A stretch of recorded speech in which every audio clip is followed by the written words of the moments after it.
We're joined live by Conservative leader Pierre Poilievre. Thanks for joining us here live on CP24. I got to ask you, where were you when the inauguration was happening? Where'd you watch it? Who'd you watch it with? Some of your thoughts.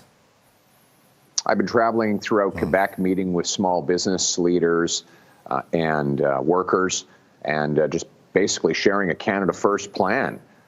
Let's put our country first for a change. We've had for the last 9 years a weak government that has put our country in this position of vulnerability. They've doubled our debt, they've hiked the taxes, they've blocked key resource projects that have made us, as a result, more dependent on and at the mercy of the United States government.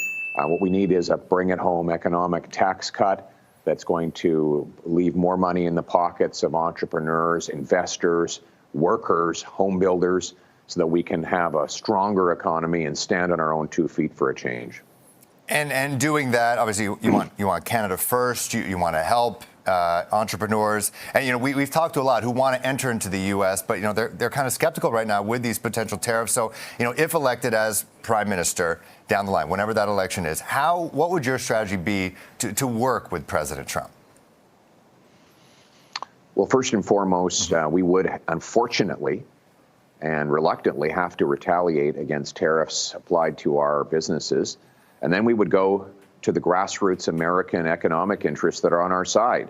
The union leaders and business owners in the Midwest that use Canadian energy. We would go to the U.S. states that buy our electricity, the major exporters of the $50 billion of manufacturing equipment and machinery that Canadian companies buy from Americans. We go to those vendors and say, listen, we need a free trade deal that allows us to exchange our goods and services without tariffs because it's in your interest.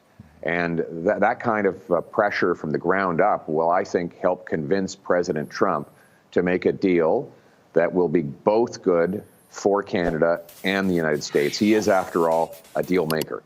Yeah, no doubt. Well, it seems like, Premier Doug Ford seems to be taking the forefront here. He's talks about his project AmCam. The Premier's met with, outgoing Prime Minister Justin Trudeau. They were all there in Ottawa, minus the Premier of Alberta, Danielle Smith, was in Mar-a-Lago. She's seemingly not wanting to sign this deal with the rest of the Premiers. She wants to protect the oil in Alberta. How do you make sure everyone's copacetic? Everyone, you talked about Canada first. How do you work with the Premiers right now to make sure they're all on the same page?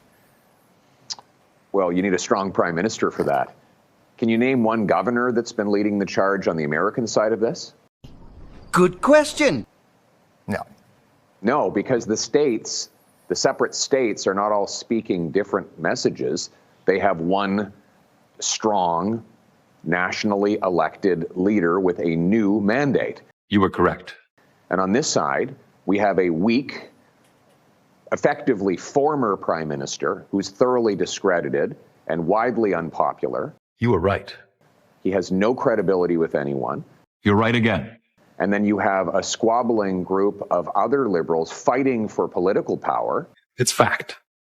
That's left a vacuum. So effectively, we have 10 foreign ministers in the form of premiers who are all running around saying different things. What we need is a axe the tax election now, so we can elect a strong government that will take back control. Yes, take back control of overspending and taxes, inflation, immigration, all of that, but also take back control of our diplomatic stance and go to Washington with strength to put Canada first. And that is what I will do as soon as we get the election done. You talk about the tax, the carbon tax election. It seems like people who are throwing their names in a leadership race, whether it's Mark Carney or Chrystia Freeland, who CTV News has learned that, she's not going to have the carbon tax reportedly. Are you joking? Part of her platform. You can't be serious, man. You cannot be serious. You sure about that? Well, we'll see. We'll have to see. She came in here and we chatted with her. But do you feel like you might have to adjust, pivot a little bit the message? Maybe not an axe the tax, maybe switch it to something else? Or if you're enjoying the content, please like the video, share with your friends, and hit the subscribe button down below. Thank you very much. It helps me out a lot. You're not buying. You're shaking your head. You're not buying that. You're telling me. So let's start with Freeland. Yeah. She's been Justin Trudeau's finance minister. administering the carbon tax. She raised the carbon tax by 167%. She bragged that she raised the carbon tax during an inflation crisis. And then you have carbon tax Carney. This guy says the carbon tax is too low. And yesterday, he just won the endorsement of the crazy carbon tax minister, Stephen Guilbeault, who has said he would resign from the Liberal Party if they ever got rid of the carbon tax, which means that Carney has made a deal with him that they will pretend that the carbon tax has been put aside until after the election. And then if they win, not only will they bring it back, they will raise it higher than ever before. These are lying Liberals. They cannot be trusted when they come to you after raising the tax for 9 years and having passed a law to quadruple it up to 61 cents a liter. You know, a few days before the election, come to you and say, oh, whoops, we made a mistake. We're going to suspend that. You know exactly what they're going to do. They're going to bring it back. They're going to raise it higher than ever. Don't trust the lying Liberals. There's only one party that has always said and will always do one thing: axe the tax. All right, let's go back to D.C. right now. Obviously, on his first day on the job, President Trump signed an executive order. The U.S. government only recognizing two genders, male, female. They're unchangeable. You know, if elected as prime minister, is that something that you're going to kind of walk in line with, or what are your feelings on that executive order? What the hell are you talking about? Well, I don't know. Do you have any other genders that you'd like to name? Me personally? Yes. I'm just asking more so if you're in line with what he is saying. Do you agree with what he's saying? Is that something that you would be lockstep with if elected as prime minister? Dumb. Well, I'm not aware of any other genders than men and women. I mean, if you have any other that you want me to consider, you're welcome to tell me right now. Well, there's personally, I am a man. You sure about that? You sure about that? You sure about that? I am a as Okay. people who say cis man. That's good. There That's are good. people there who, they say they're Me too. gender I'm a man as neutral. well. You are a man, Totally. yes. There are people there who say they're have something in gender common. neutral. Yeah, they say they're gender neutral. They're a trans person. Is that something that you would recognize here? Whereas in the States, at least with their U.S. government, the way they're seeing it, there's only two. I'm only aware of two, but I mean, if you come up with another list, then you're welcome to do that. But I'm aware of two, and as far as I'm concerned, we should have a government that just minds its own damn business and leaves people alone to make their own personal decisions. That's the kind of government I'm going to run.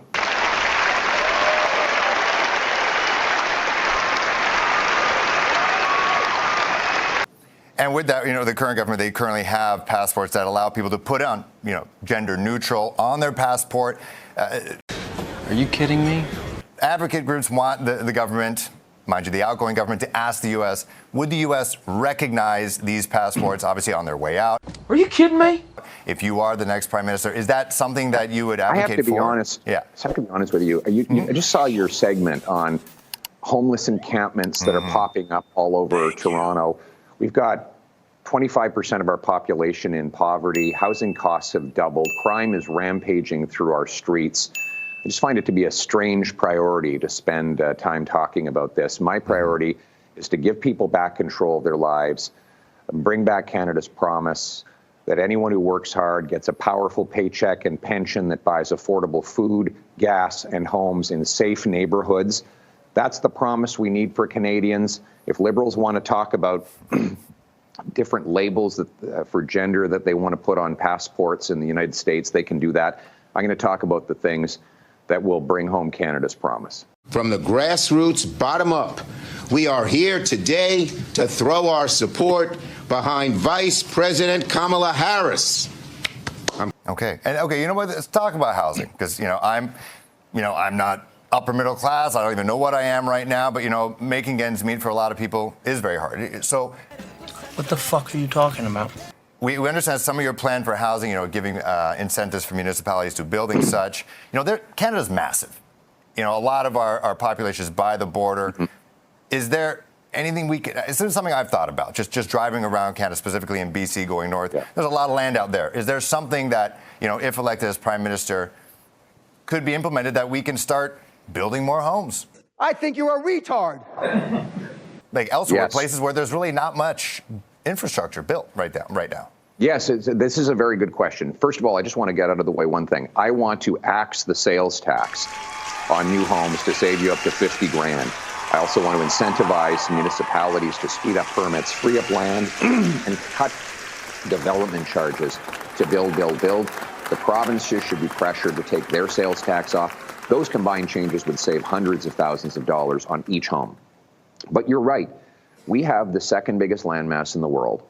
We have the fifth most sparsely populated landmass on planet Earth, and yet we have the fewest homes per capita in the G7. We need to free up that land. Now, the federal government is the largest landowner, so I've said I'm going to sell off 15% of all federal buildings and thousands of acres of non-ecologically sensitive federal land to build. And I will be challenging provinces and municipalities to look at their land inventory and say, what could we put here? Is there room for a home? We have major parts of our land that are close to the 49th parallel, so very close to the United States, and a lot of economic opportunity that are almost uninhabited. We need to free up that land to build more homes as well. So that's how we're going to do it. Get out of the way, cut the taxes, let the builders build. All right, Federal Conservative Leader Pierre Poilievre. I wish we had an hour, 2 hours to talk. Unfortunately, our time is wrapped up, but I'm sure we'll see a lot of you. I do appreciate it. Thanks so much. Talk soon. Many blessings.